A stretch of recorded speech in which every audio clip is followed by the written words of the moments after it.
Oh my god, who was the biggest cunt in that episode, Jackie or Tony's first cousin Stephen? Vote now. MAFS Australia, Monday the 10th of March, episode 5. What the fuck did I just witness? 80% of this episode I was just sitting like, what the fuck is going on? Are these people for real? But let's start off on the side of sanity. Morena, absolutely love her.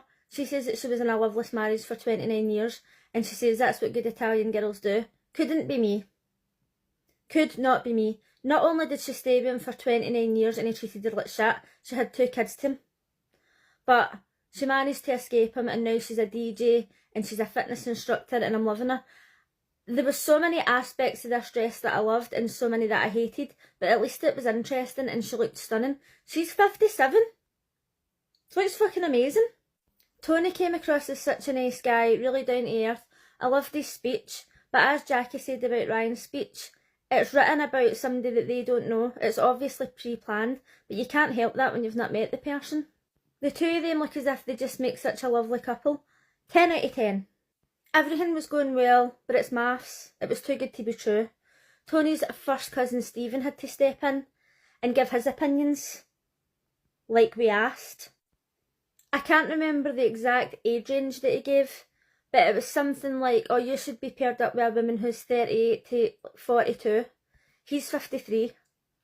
I'm 41 and I wouldn't date a 53-year-old. He says to him, you used to take me out when I was 15, and if a woman spoke to you that you weren't attracted to, you would just leave. And I thought, aye mate, that was decades ago. Let's be honest, the guy was an absolute arsehole, and I know that he was just looking out for his first cousin Tony.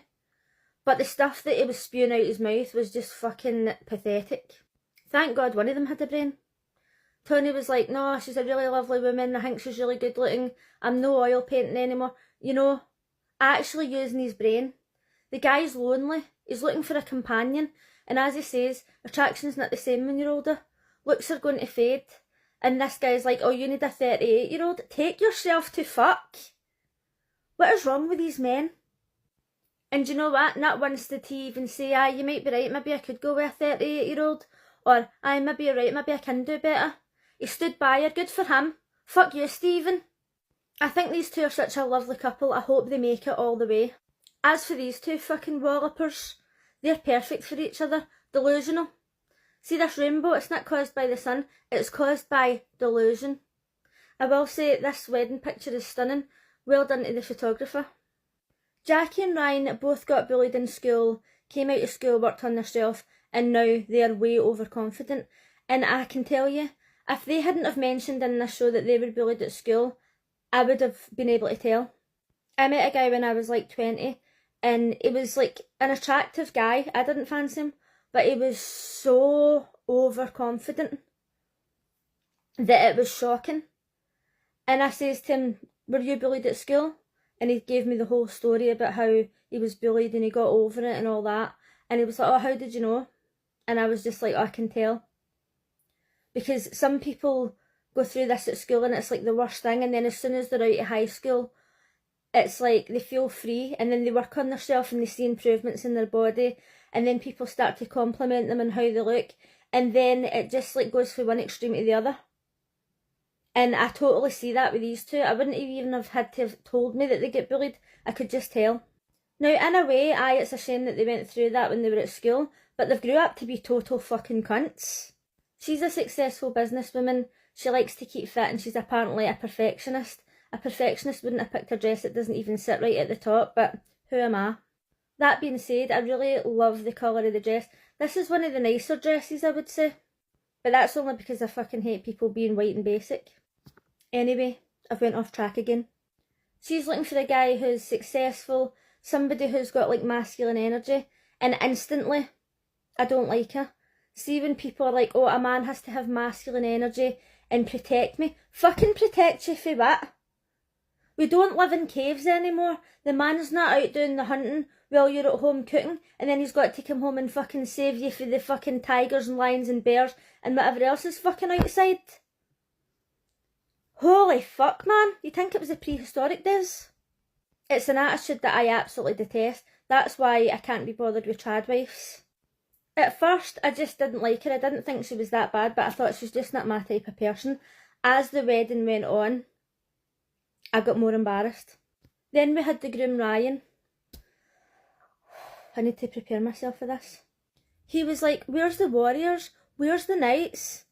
Fucking back in 1000 AD. Him as well, he's like, oh, I'm masculine, or like masculine energy. I'm looking for a woman with feminine energy. Now, in his defence, at least he says that he wanted a woman with a career. Unlike that other fucking idiot who wants a woman who doesn't have a career, so that she has to come to him and ask him for money, and so that he can control her entire life. At least he seems to be looking for an independent woman. At the start, when he was telling you about himself, and he was talking about being a warrior and being strong and saying, oh, I can pick you up off a cliff and I can protect you. At this point, we'd already seen the clip of him dropping her, and I thought, oh, you're hardly going to pick somebody off a cliff when you can't even fucking lean somebody back and pick them back up. You're a fucking idiot. And I don't use this word ever. But as I was watching that, I actually thought, that is the definition of a douchebag.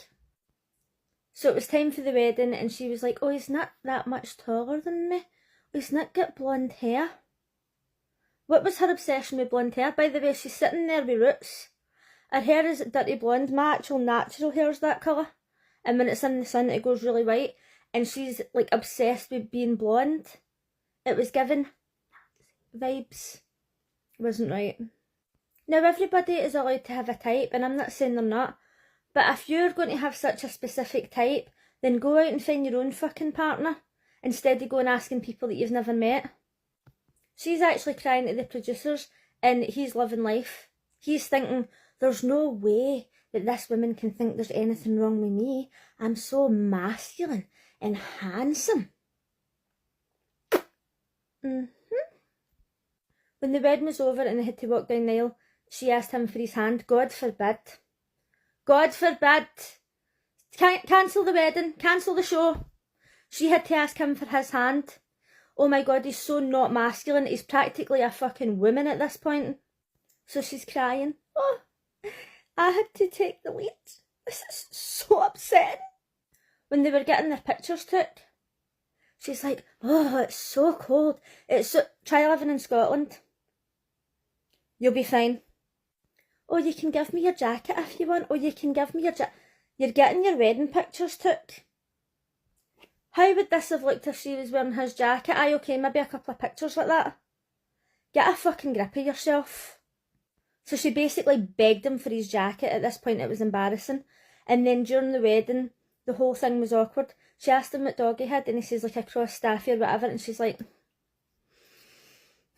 I don't like staffies. I like spaniels because they're hunting dogs and they never touch people. You try to say a spaniel's never bit a human ever in life. What is she snorting? I think I'll need to buy some. It must be something that's popular in Australia. He's up doing his speech and he's talking about getting bullied and all that, and she's like, oh, I was bullied too. Soulmates. So they got up to do the first dance, and he's like, I'm going to lean you back. We all know what's going to happen at this point because we've seen it in the clips about 5 times. And he drops her. To be fair to her, she laughed it off. She's like, oh, I thought it was funny. She obviously didn't, because now she's like, oh my God, how could a man drop his wife? I wanted somebody masculine. A man wouldn't drop his wife. If that had been me, I'd have been like to the producers, oh my God, keep that in. That's a fucking laugh. Oh my God, he was taking a meltdown. He was actually begging production to cut it out. And do you know what? The embarrassing bit wasn't even him dropping her, because it was just like, oh, I dropped her, no big deal. It was actually like, oh, I'm thinking about her, I'm thinking about her. He didn't want people to think that he couldn't lift a woman. It was fucking shameful. I love the fact that they didn't only put him dropping her in, but the fact that they showed you him begging them, oh, don't put it in, I'm thinking about her. Fucking grow a pair of balls. In case you can't tell, I fucking hate these two. Not as much as Lauren and Elliot. Let me know what you thought of last night's episode, and what the fuck do you think of these two stoters?